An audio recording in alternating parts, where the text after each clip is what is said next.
Was a favourite off the back of a huge win in the Chester Vase, but since then, a bit disappointing. Is it D-Day for him? Yeah, I think it is. He's got to produce today. Francesca, we've been lucky enough to be paddock side to see all of the Mighty O'Brien team run this week, and yes, they've been on the score sheet. This lad was fit, make no mistake about it. One or two have been a little bit on the burly side. Yeah, fit, but I've got to say, very different type physically to another horse high in the market of Foxtel, who's a light-framed individual, both in shot at the moment. And I'd like to hear what Luke makes of them at the start.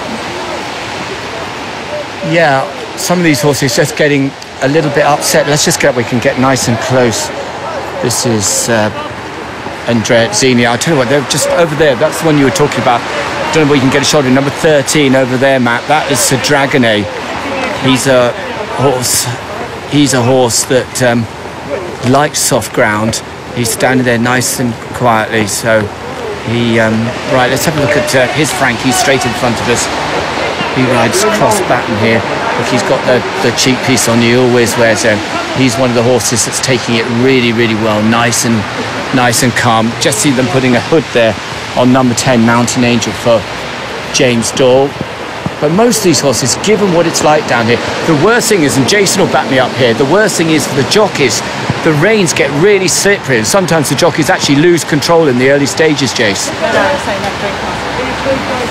Yeah, I mean, as far as the runners are concerned here, Luke, the hardest thing over the mile and a quarter down into Swinley Bottom is they'll go very, very quick indeed, and jockeyship at an absolute premium here. Because they're such a high-grade listed race, you can't let a runner with a rating of 117, 115 go forward and get away from you, basically. Although they'll be having to think about the softer ground conditions. Absolutely, absolutely. Will somebody just down that hill, maybe over the mile and a quarter, you can stay wide for a little bit before crossing over, touch fresher ground. So we're set to go for day 3, starting with the Wolferton in the company of Richard Hiles. Thanks, Ed. Very different scene to the first couple of days. It continues to absolutely lash it down at the moment. Prince IG towards the outside stalls, stall 16 of what is now a truncated 13-runner field. They start on the descent towards Swinley Bottom and then pull up from there with a mile to go. So 10 furlongs a trip, they break away. And in the early stages, well out, Foxtel in company with the orange sleeve jacket of Forest Ranger in the noseband. From wider out, we'll see the white cap of Mountain Hunter. Prince IG also deep on the course in the yellow colours, moving forward as Forest Ranger crosses over to the rails and takes the lead. Prince IG continues to press on out wider and accommodated by the rider on Mountain Hunter, Pat Crossgrave, grabbing hold. Foxtel's a little keen in the early stages, blue and white on the rails. The first Godolphin colours, the all blue for Dream Castle ahead of Walk in the Sand and Regal Reality's white face on the outside of the green and white colours of Mountain Angel.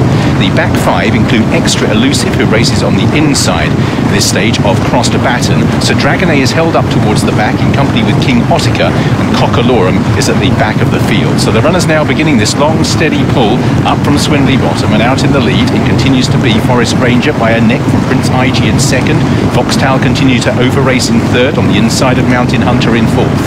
Cross Baton is on the outside of Dream Castle and Walk in the Sand. The next wave is made up of Mountain Angel, green and white, red, white and blue of Regal Reality. So Dragonet's dark colours on the outside at this stage of Extra Elusive as they pass the 5.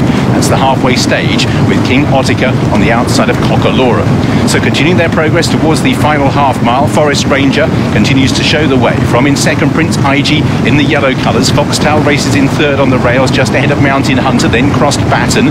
Just amongst horses is Dream Castle, and then on the running rails, Walk in the Sand. Moved out now is Regal Reality. So Dragonet still travels strongly, but has plenty in front at this stage as they straighten. Prince IG still tanking along for Andrea Azzini, moves through and takes it up smoothly from Forest Ranger. Foxtel, carrying his head a little proud, is in third place. Behind these in fourth and ridden along is Mountain Hunter. Towards the inside, Mountain Angel is making progress. Down the outside, making some headway, Regal Reality, and also Extra Elusive from the back. Prince IG and Mountain Angel trying to join in. So Dragonet is now staying on very strongly down the outside, but getting first run is Mountain Angel, and it's a healthy break. Sir Dragonet is staying on, but it's not fast enough. And Mountain Angel, James Doyle on the scoreboard again for Roger Varian. In second place, Sir Dragonet, well, caught the second coming. He keeps coming second at the moment.